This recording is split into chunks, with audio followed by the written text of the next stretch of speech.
Oui, exactement. Ce rapport met en avant notamment plusieurs versions. Nafissatou Diallo, par exemple, a donné 3 versions différentes de ce qu'elle a fait après l'agression.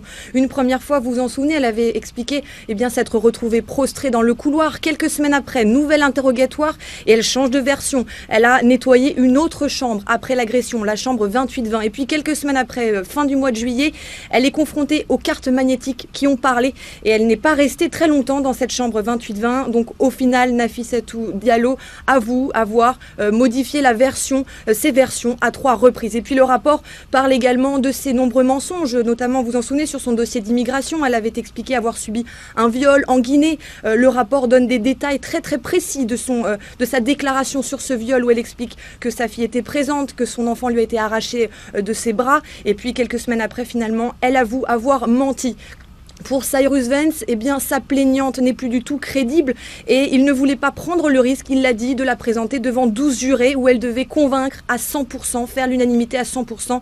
Et pour Cyrus Vance, Nafissatou Diallo est bien une menteuse et il ne prendra donc pas le risque de la présenter devant ces 12 jurés dans un procès au pénal. Alors dans ce rapport aussi, Julie, l'expertise médicale pratiquée après l'agression présumée, là aussi, on peut le mettre en question. Exactement, ce sont ces examens médicaux qui s'écroulent eux aussi.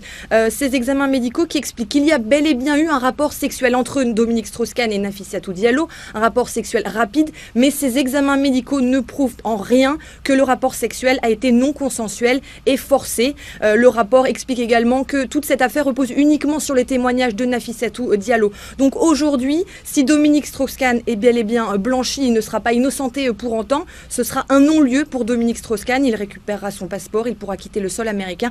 Mais en tout cas, une chose est claire, si tout cela s'arrête aujourd'hui au pénal, on ne saura jamais réellement ce qu'il s'est passé dans cette chambre 2806 du Sofitel.